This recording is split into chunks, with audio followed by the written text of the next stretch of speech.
France में एक ऐसा आदमी था जिसके हाथों में पूरे देश का खजाना था। उसका नाम था निकोलस फुके और वो राजा लुई 14 का वित्त मंत्री था।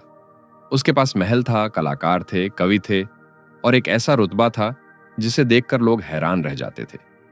एक दिन उसने सोचा कि राजा को खुश करने के लिए कुछ खास करना चाहिए। तो उसने एक ऐसी दावत रखी जो उस जमाने में किसी ने नहीं देखी थी। उसके महल में यूरोप के बड़े बड़े लोग इकट्ठा हुए। शानदार खाना था, भरपूर मनोरंजन था, आतिशबाजी थी, सब कुछ बेमिसाल था। उस रात फुके के चेहरे पर गर्व की चमक थी। उसे पूरा यकीन था कि उसने अपनी वफादारी साबित कर दी है और अब उसे बड़ा इनाम मिलेगा। लेकिन अगली सुबह कुछ और ही हुआ। राजा के सैनिकों ने उसी को गिरफ्तार कर लिया। कुछ महीने बाद उस पर मुकदमा चला और उसकी बाकी जिंदगी उसने एक सुनसान जेल में गुजारी। इतिहास के जानकारों का मानना है कि उसकी गलती बस इतनी थी कि उसने अनजाने में अपने राजा से ज्यादा चमकने की कोशिश कर दी। यह कहानी सैकड़ों साल पुरानी है, लेकिन इसका सबक आज भी उतना ही काम का है। चाहे दफ्तर हो, परिवार हो या कोई भी रिश्ता, कुछ ऐसे अनलिखे नियम होते हैं जो हमें कोई नहीं सिखाता, और जो लोग इन्हें नहीं समझते वो अक्सर मुश्किल में पड़ जाते हैं। नमस्कार दोस्तों, सुनो बुक्समरी में आपका स्वागत है। रॉबर्ट ग्रीन ने एक किताब लिखी जिसका नाम था द 48 लॉज ऑफ पावर। इस किताब में उन्होंने 3000 साल के इतिहास से ऐसे सबक निकाले जो बताते हैं कि लोग कैसे सोचते हैं, कैसे फैसले लेते हैं और किन बातों का उन पर असर पड़ता है। यह किताब आपको बुरा इंसान बनना नहीं सिखाती, ये बस ये समझने में मदद करती है कि दुनिया कैसे चलती है ताकि आप बेहतर फैसले ले सको। आज हम इसी किताब की अहम बातों को सरल भाषा में समझेंगे।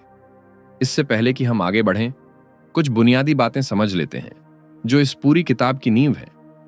पहली बात है भावनाओं को समझना। खोजबीन से पता चलता है कि जब हम जज्बातों में बहकर फैसले लेते हैं तो अक्सर गलती हो जाती है। इसका मतलब यह नहीं कि भावनाएं बुरी हैं, बस इतना है कि बड़े फैसले लेते वक्त थोड़ा रुक कर सोचना फायदेमंद होता है। दूसरी बात है धीरज। जो लोग जल्दबाजी करते हैं वो अक्सर ऐसी गलतियां कर बैठते हैं जिन्हें बाद में सुधारना मुश्किल होता है। जानकारों का कहना है कि धीरज रखने वाले लोग लंबे समय में ज्यादा कामयाब होते हैं। तीसरी बात है लोगों को समझना। हम रोजाना कई लोगों से मिलते हैं, लेकिन अक्सर उन्हें ध्यान से नहीं सुनते। जो लोग दूसरों की बातों को और उनकी जरूरतों को समझते हैं वो बेहतर रिश्ते बना पाते हैं। इन्हीं बुनियादी बातों पर यह पूरी किताब टिकी है। तो चलिए अब एक एक करके अहम बातें समझते हैं। फुके की कहानी से जो पहला सबक मिलता है वो यह है कि अपने से ऊपर वाले लोगों के साथ कैसे पेश आना चाहिए। इसका मतलब यह नहीं कि आप अपनी काबिलियत छुपाओ, बल्कि यह समझना जरूरी है कि जो लोग ऊपर हैं उनका ईगो नाजुक होता है। अगर उन्हें लगे कि कोई उनसे आगे निकल रहा है तो वो असुरक्षित महसूस कर सकते हैं। गैलीलियो ने इसे अच्छे से समझा था। वो एक बड़े वैज्ञानिक थे और उन्होंने आसमान में कुछ नए तारे खोजे थे। अब वो चाहते तो इस खोज का पूरा श्रेय खुद ले सकते थे, लेकिन उन्होंने ऐसा नहीं किया। उन्होंने इस खोज को इटली के सबसे ताकतवर परिवार मेडिची के नाम कर दिया। उन्होंने कहा कि ये तारे मेडिची परिवार की शान में चमक रहे हैं। इससे मेडिची परिवार खुश हुआ और उन्होंने गैलीलियो को अपनी सुरक्षा में ले लिया। अब गैलीलियो बिना किसी डर के अपना काम जारी रख सके। यह चापलूसी नहीं थी, यह समझदारी थी। गैलीलियो ने अपना काम किया, लेकिन उसे पेश करने का तरीका ऐसा चुना जिससे ऊपर वालों को अच्छा लगे, और इसी एक समझदारी ने उनका रास्ता आसान कर दिया। इसी से जुड़ी एक और बात है कि दोस्ती और काम के रिश्तों को अलग रखना अक्सर फायदेमंद होता है। इतिहास में कई ऐसी कहानियां मिलती हैं जहां बहुत करीबी दोस्तों के बीच काम की वजह से रिश्ते खराब हो गए। इसकी एक वजह यह है कि जब हम किसी दोस्त को कुछ देते हैं तो वो धीरे धीरे उसे अपना हक समझने लगता है, और जब हमें लगता है कि उसे शुक्रगुजार होना चाहिए तो वो शायद ऐसा ना सोचे। इसका मतलब यह नहीं कि दोस्तों पर भरोसा ना करो, बस इतना है कि काम के मामलों में थोड़ी पेशेवर दूरी रखना अक्सर बेहतर होता है। एक और अहम बात यह है कि अपने इरादों को हमेशा सबके सामने जाहिर करना जरूरी नहीं। बिस्मार्क की कहानी इसकी अच्छी मिसाल है। वो जर्मनी के एक बड़े नेता थे और उनका सपना था कि जर्मनी के सारे छोटे छोटे राज्य मिलकर एक बड़ा देश बने। लेकिन उन्होंने यह बात शुरू में किसी को नहीं बताई। अगर वो पहले दिन से चिल्लाकर कहते कि मैं पूरे जर्मनी को एक करूंगा, तो बाकी राजा उनके खिलाफ हो जाते। इसलिए उन्होंने चुप रहकर काम किया। पहले उन्होंने लोगों का भरोसा जीता, फिर धीरे धीरे ताकत इकट्ठी की, और जब सही वक्त आया तब अपना असली मकसद जाहिर किया। तब तक वो इतने मजबूत हो चुके थे कि कोई उन्हें रोक नहीं सका। इसका सबक यह है कि अपने हर इरादे को तुरंत बताना जरूरी नहीं है। कभी कभी चुप रहना और धीरे धीरे आगे बढ़ना ज्यादा कारगर होता है। इसी से जुड़ी एक बात यह भी है कि कम बोलने वाले लोग अक्सर ज्यादा असरदार लगते हैं। फ्रांस के राजा लुईस 14 के बारे में कहा जाता है कि वो बहुत कम बोलते थे।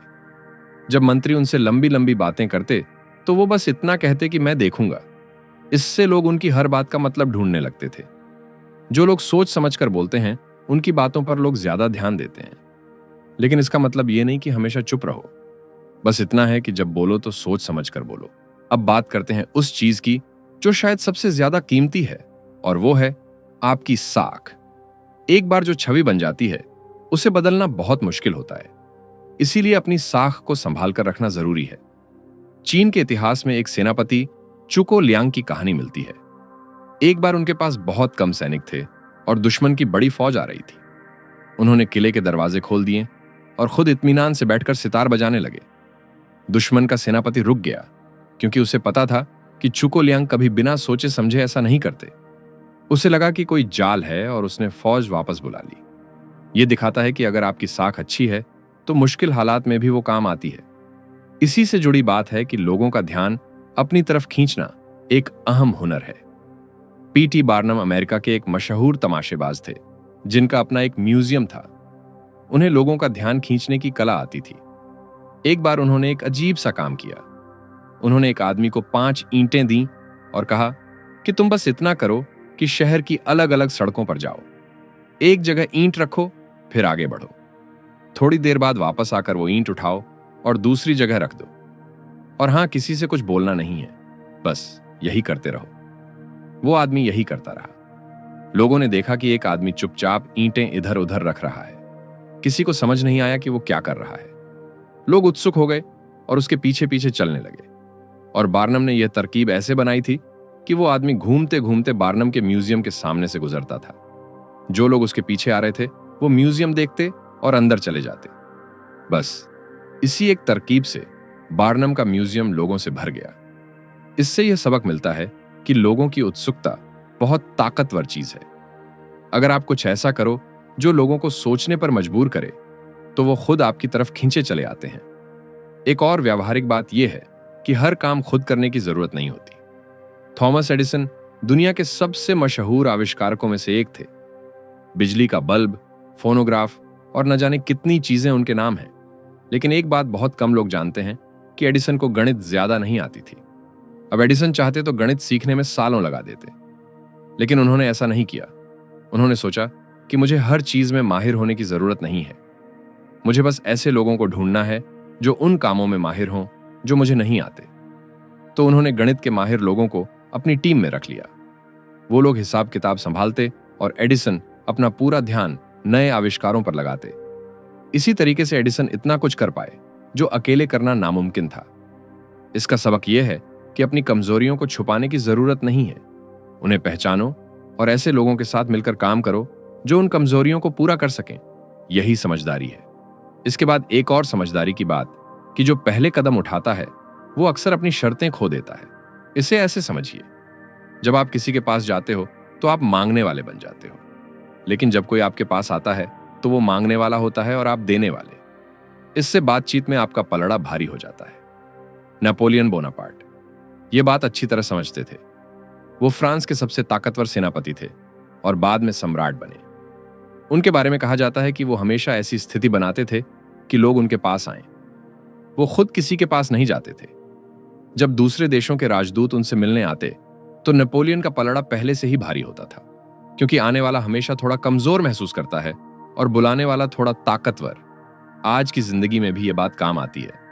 जो लोग हर मैसेज का फौरन जवाब दे देते हैं, जो हर बुलावे पर दौड़ पड़ते हैं, वो धीरे धीरे अपनी अहमियत खो देते हैं। लेकिन जो लोग थोड़ा इंतजार करते हैं और सोच समझकर जवाब देते हैं, उनकी बात का वजन ज्यादा होता है। एक और अहम बात यह है कि बहस में जीतना असल में हारना हो सकता है। यह सुनने में अजीब लगता है, लेकिन इसे ऐसे समझिए। मान लीजिए आपकी किसी से बहस हुई और आपने उसे पूरी तरह गलत साबित कर दिया। आपने तथ्य दिए, तर्क दिए और सामने वाला कुछ बोल नहीं पाया। आपको लगा कि आप जीत गए, लेकिन असल में क्या हुआ? सामने वाले का ईगो जख्मी हो गया। उसे सबके सामने छोटा महसूस हुआ। अब वो शायद ऊपर से कुछ न कहे, लेकिन अंदर ही अंदर वो आपसे नाराज हो गया, और यह नाराजगी कहीं ना कहीं निकलेगी। वो आगे चलकर आपका साथ नहीं देगा। मौका मिलने पर आपके खिलाफ भी जा सकता है। तो बहस में जीतकर आपने असल में एक दुश्मन बना लिया। इसीलिए समझदार लोग बहस से बचते हैं। वो जानते हैं कि किसी को जबान से हराने से बेहतर है कि अपने काम से बात करो। जब आपके नतीजे अच्छे होंगे तो लोग खुद मान जाएंगे, और इस तरह की जीत में कोई दुश्मनी नहीं होती। अब एक ऐसी बात जिस पर बड़े बड़े लोग भी ध्यान देते हैं, वो ये है कि कुछ लोगों की ऊर्जा ऐसी होती है जो दूसरों पर असर करती है। आपने खुद महसूस किया होगा। कुछ लोगों के साथ बैठने के बाद आप हल्का और अच्छा महसूस करते हो, और कुछ लोगों के साथ थोड़ी देर बैठने के बाद ही आप थके हुए और बोझिल महसूस करने लगते हो। जो लोग हमेशा शिकायत करते रहते हैं, जिन्हें हर चीज में बुराई नजर आती है, जो हर बात पर रोना रोते हैं, उनके साथ वक्त बिताना भारी पड़ता है। उनकी नकारात्मकता धीरे धीरे आप पर भी चढ़ने लगती है। इसका मतलब यह नहीं कि ऐसे लोगों से पूरी तरह कट जाओ। कभी कभी वो आपके करीबी होते हैं और उन्हें आपकी जरूरत होती है। बस इतना है कि अपनी ऊर्जा का ख्याल रखो, जानो कि किसके साथ कितना वक्त बिताना है, और ऐसे लोगों को भी अपनी जिंदगी में रखो जो आपको ऊपर उठाएं। इसी से जुड़ी एक और समझदारी यह है कि अपने आप को इतना जरूरी बनाओ कि लोगों को तुम्हारी जरूरत रहे। इसे ऐसे समझिए, जब तक किसी को आपकी जरूरत है वो आपको अहमियत देगा, लेकिन जिस दिन उसे लगा कि वो आपके बिना भी काम चला सकता है, उस दिन आपकी कीमत कम हो जाएगी। इसीलिए समझदार लोग अपना हुनर ऐसे निखारते हैं कि वो बदले ना जा सके। वो कुछ ऐसा सीखते हैं, कुछ ऐसा करते हैं जो आसानी से कोई और नहीं कर सकता, और इसी वजह से उनकी जगह हमेशा मजबूत रहती है। यह मतलबी होना नहीं है, यह अपनी कीमत समझना है। और आखिर में एक बहुत अहम बात कि छोटी छोटी अच्छाइयां बड़ा असर डालती हैं। कभी कभी हम सोचते हैं कि असर डालने के लिए कुछ बड़ा करना होगा, लेकिन ऐसा नहीं है। छोटी छोटी बातें भी गहरा असर छोड़ती हैं। जब आप किसी की सच्चे दिल से मदद करते हो, बिना कुछ पाने की उम्मीद के, तो वो इंसान यह कभी नहीं भूलता। जब आप किसी की बात ध्यान से सुनते हो, उसे अहमियत देते हो, तो वो एहसास उसके दिल में रह जाता है। लोग भूल जाते हैं कि आपने क्या कहा था, लोग भूल जाते हैं कि आपने क्या किया था, लेकिन लोग कभी नहीं भूलते कि आपने उन्हें कैसा महसूस कराया था। ये सारी बातें मिलकर एक बड़ा सबक देती हैं। वो यह कि इस दुनिया में अपनी जगह बनाने के लिए सिर्फ मेहनत काफी नहीं है। मेहनत जरूरी है, लेकिन वो अकेली काफी नहीं है। यह भी समझना जरूरी है कि लोग कैसे सोचते हैं, रिश्ते कैसे बनते हैं, किस बात से कोई खुश होता है और किस बात से नाराज। जो लोग ये समझ जाते हैं, उनका रास्ता थोड़ा आसान हो जाता है। लेकिन यह तो सिर्फ शुरुआत है। असली सीख तब आती है जब हम दूसरों को गहराई से समझना सीखते हैं। जिंदगी में कामयाबी सिर्फ अपने बारे में नहीं है, यह दूसरों को समझने के बारे में भी है। आप कितने भी होशियार हो, कितने भी मेहनती हो, अगर आप लोगों को नहीं समझते तो आगे बढ़ना मुश्किल हो जाता है, क्योंकि हर काम में लोग शामिल होते हैं, और जो लोगों को समझ लेता है उसका रास्ता आसान हो जाता है। तो आइए कुछ ऐसी बातें समझते हैं जो दूसरों के साथ बेहतर तालमेल बनाने में मदद करती हैं। पुराने इटली की एक कहानी है। एक बुजुर्ग आदमी था जिसके परिवार ने राजा के खिलाफ बगावत की थी।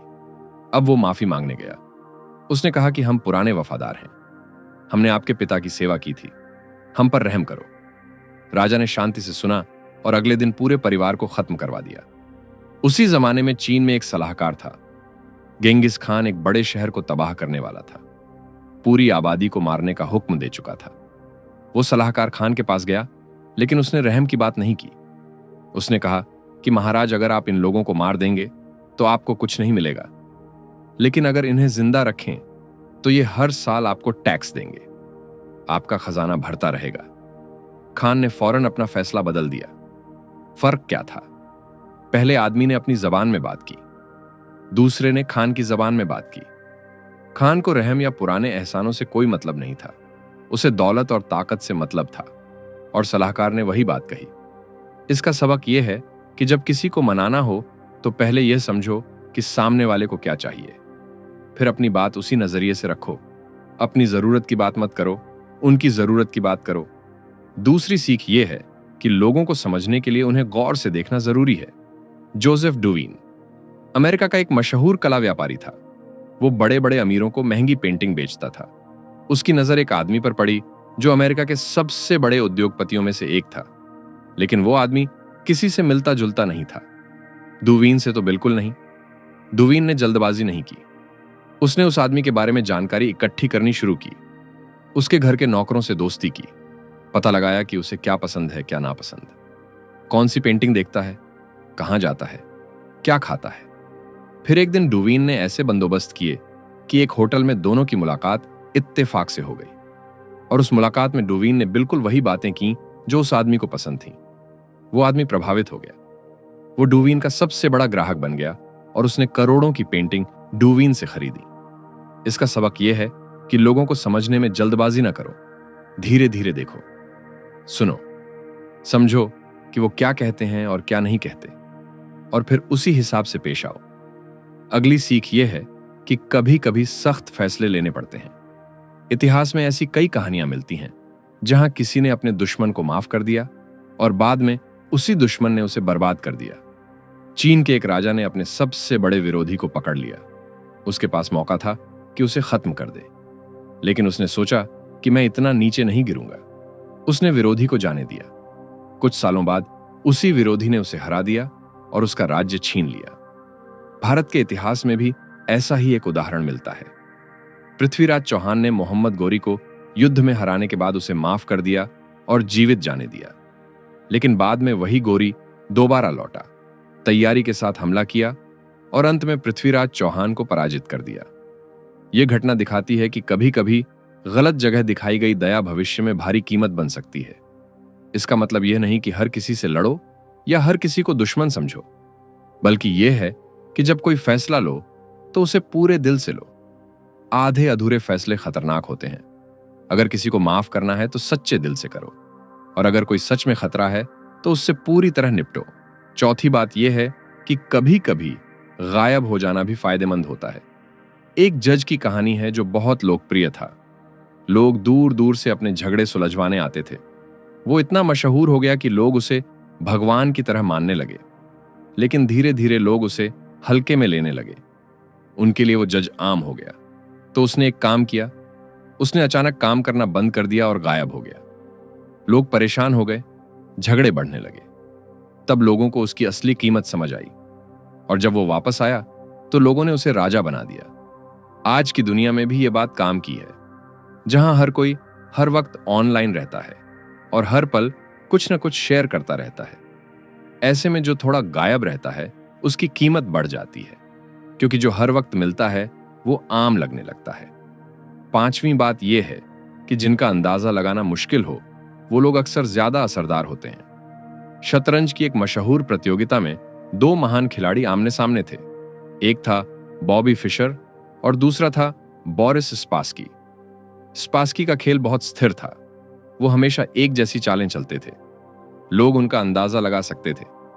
फिशर ने कुछ अलग किया। उन्होंने जानबूझकर ऐसी चालें चलीं जो उनके अपने अंदाज के खिलाफ थीं। कभी बहुत धीमे खेलते, कभी बहुत तेज, कभी किसी मोहरे को बचाते, कभी जानबूझकर खो देते। स्पासकी उलझन में पड़ गए। उन्हें समझ नहीं आ रहा था कि फिशर क्या करने वाले हैं। उनका दिमाग भटकने लगा और फिशर ने प्रतियोगिता जीत ली।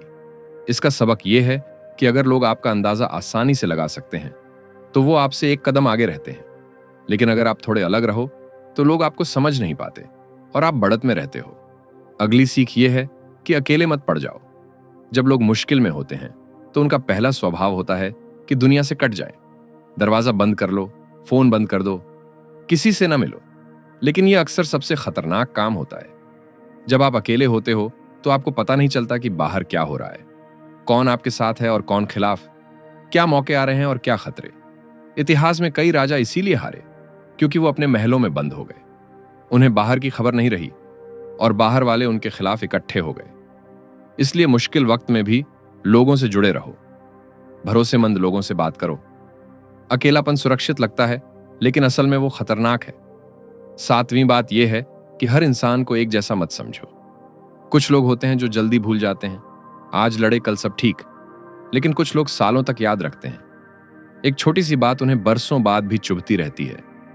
कुछ लोग बाहर से सख्त दिखते हैं लेकिन अंदर से नरम होते हैं, और कुछ लोग बाहर से बहुत मीठे लगते हैं लेकिन अंदर से खतरनाक होते हैं। अगर आप सबके साथ एक जैसा व्यवहार करोगे तो कभी ना कभी मुश्किल में पड़ोगे। इसलिए पहले इंसान को समझो, देखो कि वो कैसा है, और फिर उसी हिसाब से पेश आओ। 8वीं बात यह है कि किसी भी पक्ष के साथ पूरी तरह जुड़ने में सावधानी बरतो।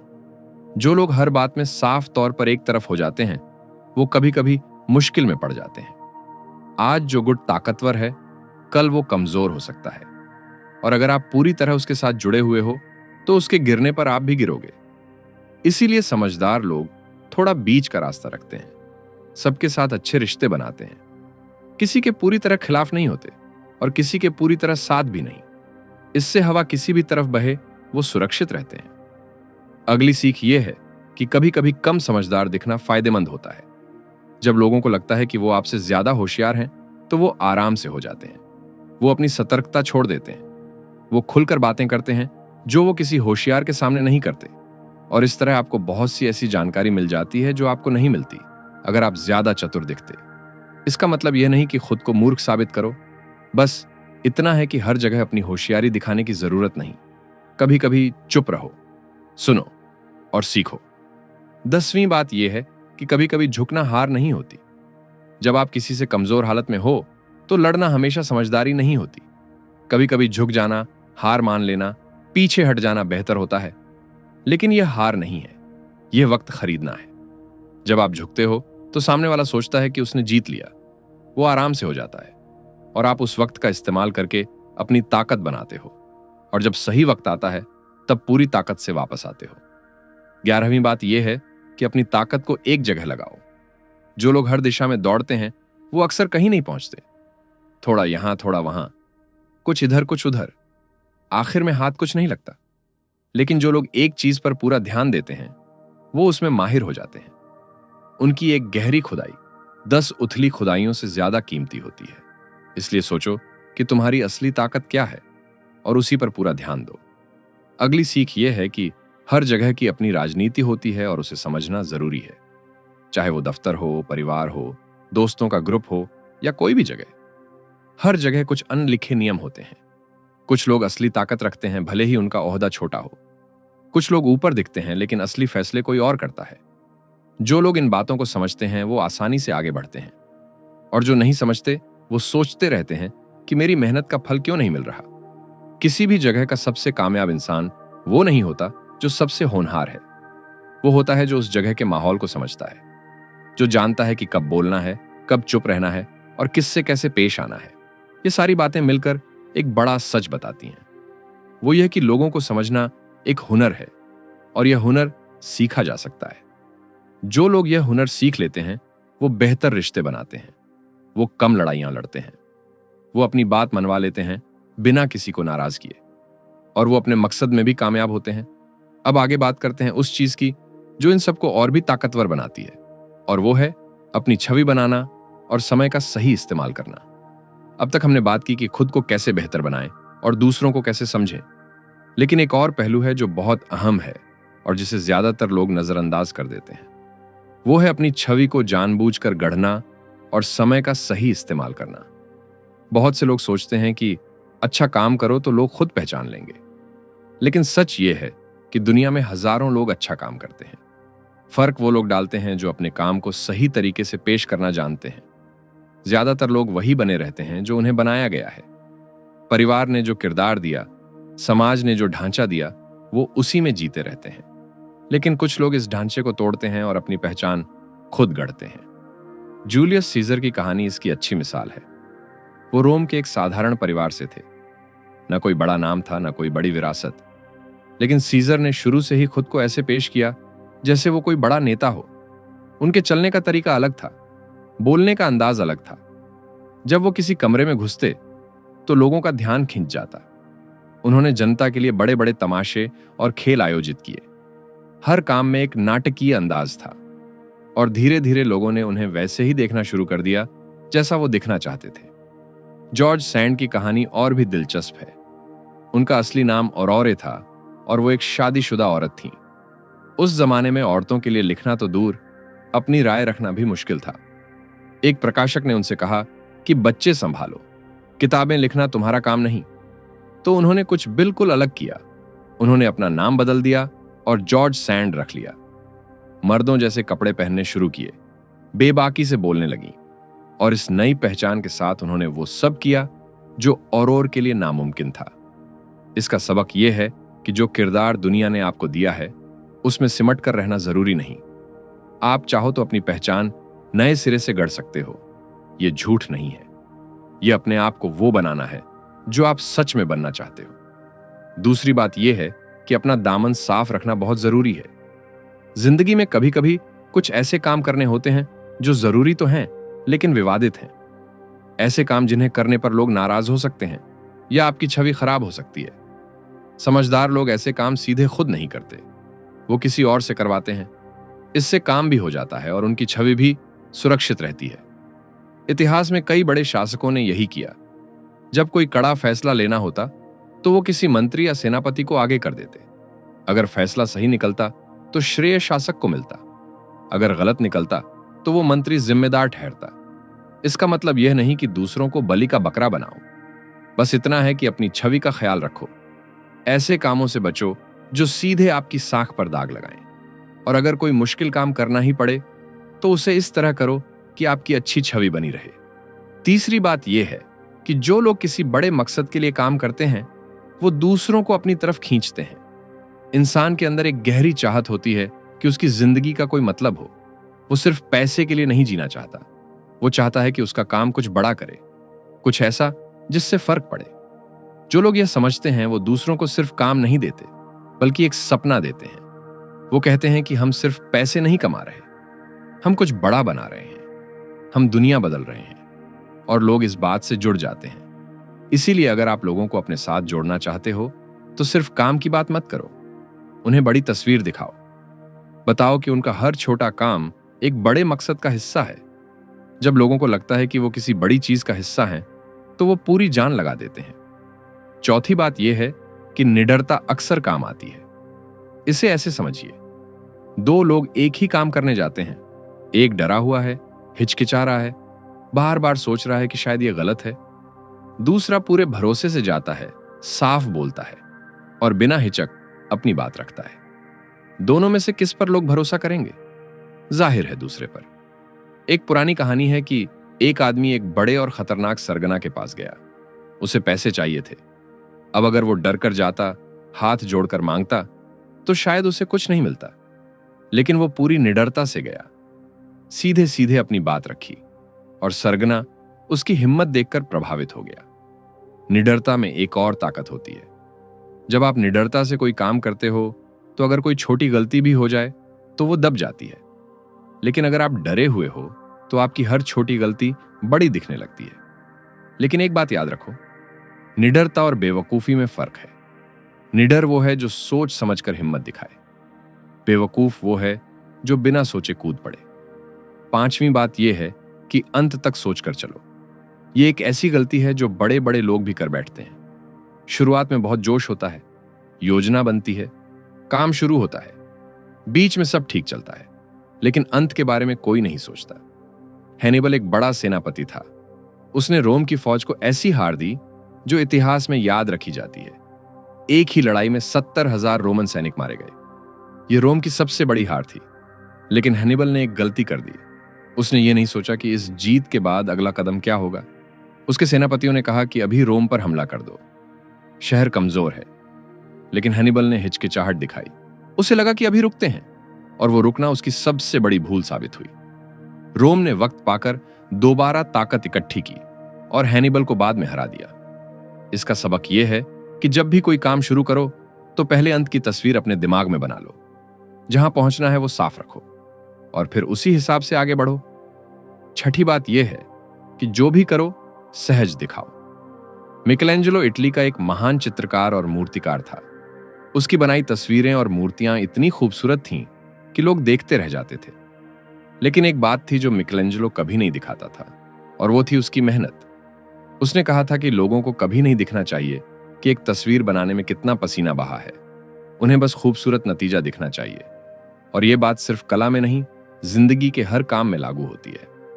जब आप कोई काम ऐसे करते हो जैसे यह आपके लिए बहुत आसान है, तो लोगों को लगता है कि आप में कुछ खास बात है, कोई जन्मजात हुनर है।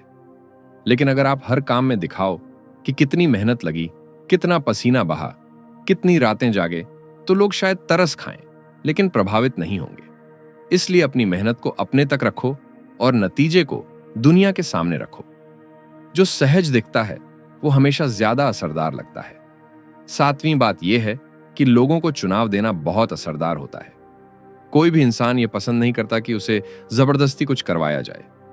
हर कोई चाहता है कि फैसला उसका अपना हो, और समझदार लोग इसी बात का फायदा उठाते हैं। वो लोगों को ऐसे विकल्प देते हैं जो देखने में अलग अलग लगते हैं, लेकिन सब उन्हीं के पक्ष में होते हैं। सामने वाले को लगता है कि उसने खुद चुना, लेकिन असल में चुनाव पहले से तय था। इसे ऐसे समझिए, मान लो आपको किसी से कोई काम करवाना है। अगर आप कहो कि ये करो तो वो शायद मना कर दे, लेकिन अगर आप कहो कि तुम्हारे पास 2 रास्ते हैं, ये करो या वो करो, तो वो इन 2 में से एक चुन लेगा, और दोनों ही आपके पक्ष में हैं। ये धोखा नहीं है अगर दोनों विकल्प सच्चे हैं। ये समझदार बातचीत है। 8वीं बात यह है कि लोगों के सपनों से जुड़ो। एक बात ध्यान से समझिए, लोग तथ्यों से नहीं चलते, लोग सपनों से चलते हैं। आप किसी को 100 आंकड़े दिखा दो कि यह चीज फायदेमंद है, शायद वो सुने, शायद ना सुने। लेकिन अगर आप उसे एक सपना दिखा दो कि तुम्हारी जिंदगी ऐसी हो सकती है, तो वो तुरंत जुड़ जाएगा। इतिहास में कई ऐसे लोग हुए जो खुद बहुत साधारण थे, लेकिन उन्होंने लोगों को ऐसे सपने दिखाए कि पूरी भीड़ उनके पीछे चल पड़ी। उन्होंने कहा कि मेरे साथ आओ तो तुम्हारी जिंदगी बदल जाएगी, और लोग आ गए। इसलिए जब भी अपनी बात रखो तो सिर्फ तथ्य मत गिनाओ। पहले सोचो कि सामने वाला क्या चाहता है, उसका सपना क्या है, वो अपनी जिंदगी को कैसा देखना चाहता है, और फिर अपनी बात उसी सपने से जोड़कर रखो। जो लोग दूसरों के सपनों की जबान बोलते हैं वो हमेशा ज्यादा असरदार होते हैं। ये सारी बातें मिलकर एक तस्वीर बनाती हैं, एक ऐसे इंसान की तस्वीर जो सोच समझकर चलता है, जो अपनी छवि को एक कलाकार की तरह गढ़ता है, जो समय का सही इस्तेमाल करता है, और जो लोगों के दिलों तक पहुंचने का तरीका जानता है। यह सब एक दिन में नहीं आता, यह धीरे धीरे सीखा जाता है। लेकिन जो लोग यह सीख लेते हैं उनकी जिंदगी बदल जाती है। अब हम इस सफर के आखिरी हिस्से पर आते हैं। अब तक हमने बहुत कुछ सीखा, खुद को कैसे पेश करें, लोगों को कैसे समझें, अपनी छवि कैसे गढ़ें। लेकिन अभी कुछ ऐसी बातें बाकी हैं जो इस पूरी सीख को पूरा करती हैं। ये वो बातें हैं जो आपको सिर्फ खेल समझने में नहीं, बल्कि खेल जीतने में मदद करती हैं। पहली बात यह है कि हर इंसान की कोई ना कोई कमजोरी होती है, और उसे समझना बहुत काम का है।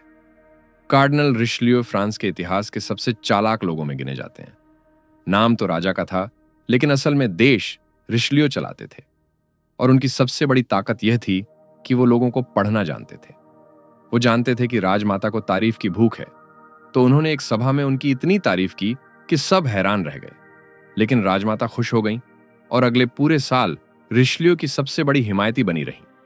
वो जानते थे कि राजा को अपनी कमजोरी पर शर्म आती है, तो उन्होंने राजा को जंगों में धकेला और उन्हें बहादुर साबित किया। राजा को लगा कि रिशलियो मेरे सबसे अच्छे साथी हैं, और रिशलियो आराम से देश चलाते रहे। इसका मतलब यह नहीं कि लोगों की कमजोरियों का बुरा फायदा उठाओ, बल्कि यह है कि लोगों को समझो, जानो कि किसे क्या चाहिए। किसी को इज्जत चाहिए तो उसे इज्जत दो, किसी को सुरक्षा चाहिए तो उसे सुरक्षित महसूस कराओ। जब आप लोगों की जरूरतें समझ लेते हो तो रिश्ते अपने आप मजबूत हो जाते हैं। दूसरी बात यह है कि अपने बारे में जो सोचते हो वो दुनिया को भी दिखता है। कोलंबस की कहानी बहुत दिलचस्प है। उसके बाप पनीर बेचते थे, वो खुद एक साधारण व्यापारी था। उसे समंदर के बारे में इतना ज्ञान भी नहीं था जितना बड़े नाविकों को होता है। लेकिन जब वो स्पेन की रानी इजाबेला के सामने गया तो ऐसे पेश हुआ जैसे वो कोई बड़ा खोजी हो। उसने मांगा कि मुझे महासागर का बड़ा सेनापति बनाओ, जो जमीनें मिलें उनका शासक मुझे बनाओ, और सारी कमाई का 10वां हिस्सा मुझे दो। यह बहुत बड़ी मांग थी। कोई और होता तो हंस देता, लेकिन कोलंबस इतने भरोसे से बोला कि किसी ने हंसने की हिम्मत नहीं की।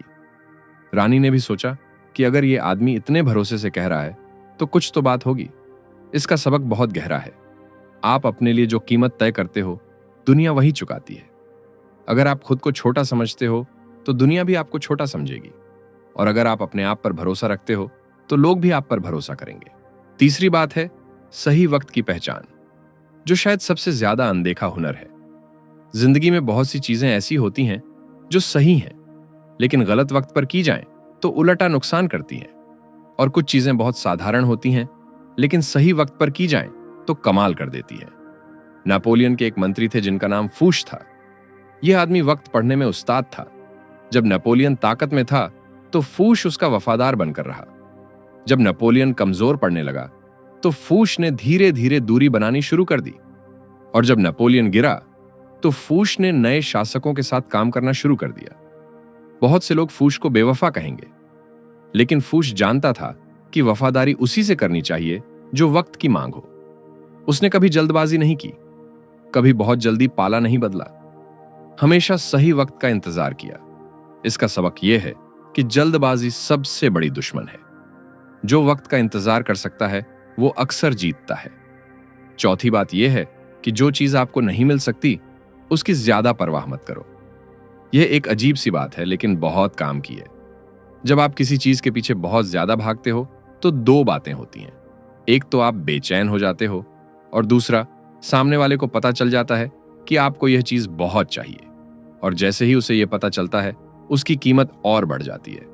लेकिन जब आप बेपरवाह हो जाते हो तो अजीब बात होती है। सामने वाला सोचने लगता है कि इसे क्यों नहीं चाहिए, शायद इसके पास कुछ बेहतर है, शायद मैं ही गलत हूं, और अक्सर वो खुद आपके पास आ जाता है। इसलिए जो नहीं मिल सकता उसके पीछे भागना छोड़ दो। अपनी ऊर्जा उन चीजों पर लगाओ जो तुम्हारे वश में है। पांचवी बात यह है कि ध्यान खींचना जरूरी है, लेकिन सही तरह का। आज की दुनिया में सबसे कीमती चीज लोगों का ध्यान है। जिसकी तरफ लोगों का ध्यान है वो कामयाब है। लेकिन ध्यान दो तरह का होता है। एक ध्यान वो है जो आपकी इज्जत बढ़ाए, लोग आपको देखें और प्रभावित हों, आपकी बात सुनें और सोचें, यह अच्छा ध्यान है। दूसरा ध्यान वो है जो लोग आप पर हंसें, आपको हल्के में लें, आपको मजाक समझें, यह बुरा ध्यान है। फर्क यह है कि पहले तरह के ध्यान के लिए थोड़ा दुर्लभ रहना जरूरी है। जो हर वक्त हर जगह मौजूद रहता है वो आम हो जाता है, लेकिन जो कभी कभी दिखता है, और जब दिखता है तो कुछ खास दिखता है, वो यादगार बन जाता है। इसीलिए ध्यान खींचो जरूर, लेकिन ऐसा ध्यान जो आपकी कीमत बढ़ाए, कम न करे। छठी बात यह है कि अपनी सोच और अपना बर्ताव अलग रख सकते हो। गैलीलियो दुनिया के सबसे बड़े वैज्ञानिकों में से एक थे। उन्होंने साबित किया कि धरती सूरज के चारों तरफ घूमती है, लेकिन उस जमाने में चर्च का मानना था कि सूरज धरती के चारों तरफ घूमता है, और चर्च से टकराने का मतलब मौत था। तो गैलीलियो ने एक समझदारी का काम किया। उन्होंने सबके सामने कहा कि हां, मैं गलत था, धरती ही केंद्र है। चर्च खुश हो गया और गैलीलियो की जान बच गई। लेकिन कहा जाता है कि जाते जाते गैलीलियो ने धीरे से कहा कि फिर भी धरती घूमती है। इसका सबक बहुत गहरा है। अपनी अंदरूनी सोच को बचाकर रखो, लेकिन बाहरी बर्ताव हालात के हिसाब से ढालो। हर लड़ाई लड़ने की जरूरत नहीं है। कभी कभी पीछे हटना इसीलिए जरूरी है ताकि आप आगे लड़ सको। सातवीं बात यह है कि छोटी लड़ाइयों में अपनी ताकत बर्बाद मत करो। जिंदगी में बहुत से लोग आपको चिढ़ाएंगे, छोटी छोटी बातें कहेंगे, आपके बारे में बेकार की राय देंगे, और आपका जी चाहेगा कि उन्हें जवाब दो। लेकिन रुकिए, सोचिए कि क्या यह लड़ाई लड़ने लायक है? क्या यह इंसान इतना अहम है कि आप अपना वक्त और अपनी ऊर्जा उस पर खर्च करो? ज्यादातर बार जवाब होगा नहीं। कुछ लोग इतने छोटे होते हैं कि अगर आप उन पर ध्यान दो तो असल में आप उन्हें अहमियत दे रहे हो, आप उन्हें बड़ा बना रहे हो। बिस्मार्क, जो जर्मनी के सबसे बड़े नेता थे, वो ये बात अच्छी तरह जानते थे। छोटे आलोचकों को नजरअंदाज करते थे, अपनी ऊर्जा सिर्फ बड़े कामों पर लगाते थे। इसलिए बड़ी तस्वीर पर ध्यान रखो, छोटी लड़ाइयां छोड़ दो। आपकी ऊर्जा कीमती है, उसे बेकार मत गंवाओ। आठवीं बात यह है कि मुफ्त में मिली चीजों की हमेशा कोई ना कोई कीमत होती है। यह बात ध्यान से समझिए। जब कोई आपको बिना किसी वजह के बहुत कुछ दे रहा हो तो खुश होने से पहले रुककर सोचो कि यह आदमी ऐसा क्यों कर रहा है। कभी कभी मुफ्त की चीज के साथ एहसान का बोझ आता है, कभी कभी बाद में कोई बड़ी मांग आती है, और कभी कभी यह एक जाल होता है जिसमें आप फंस जाते हो। इसका मतलब यह नहीं कि हर किसी पर शक करो, बस इतना है कि जब कुछ बहुत अच्छा लगे बिना किसी कीमत के, तो एक बार जरूर सोचो कि आखिर बात क्या है। नौवीं बात यह है कि अपना रास्ता खुद बनाओ। दूसरों से सीखना अच्छी बात है।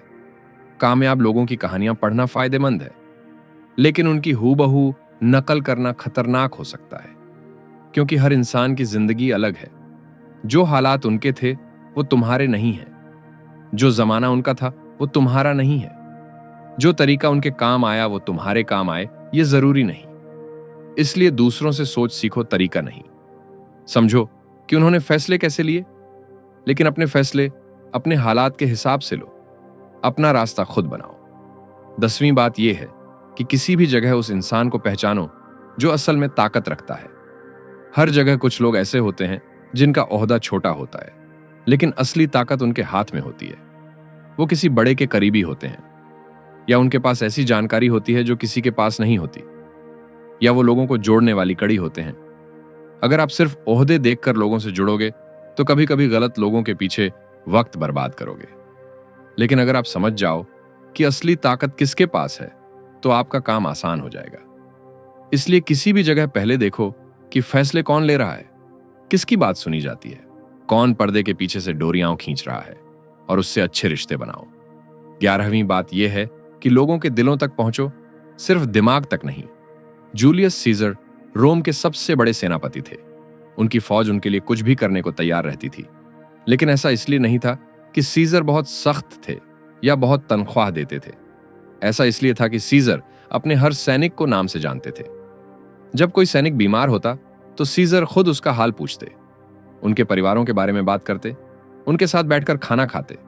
सैनिकों को लगता था कि यह सिर्फ हमारा सेनापति नहीं है, यह हमारा अपना आदमी है, और इसी एहसास ने उनकी फौज को इतिहास की सबसे वफादार फौज बना दिया। इसका सबक यह है कि लोगों को सिर्फ दिमाग से मत जीतो, उनके दिल तक पहुंचो। जब कोई आपसे दिल से जुड़ा होगा तो वो मुश्किल वक्त में भी आपके साथ खड़ा रहेगा, और कोई ताकत उसे आपसे अलग नहीं कर पाएगी। 12वीं बात यह है कि सामने वाले को वही दिखाओ जो वो देखना चाहता है। इसका मतलब झूठ बोलना नहीं है। इसे ऐसे समझिए, हर इंसान दुनिया को अपने नजरिए से देखता है। उसके अपने सपने हैं, अपनी चाहते हैं, अपनी सोच है। अगर आप अपनी बात उसी के नजरिए से रखो तो वो तुरंत जुड़ जाएगा। मान लो किसी को लगता है कि वो बहुत अच्छा गाता है। अब अगर आप उसके गाने की तारीफ करो तो वो खुश होगा, लेकिन अगर आप कहो कि तुम्हारा गाना ठीक है तो वो नाराज हो जाएगा। समझदार लोग पहले यह देखते हैं कि सामने वाला खुद को कैसा देखता है, और फिर उसी शीशे में उसे देखते हैं।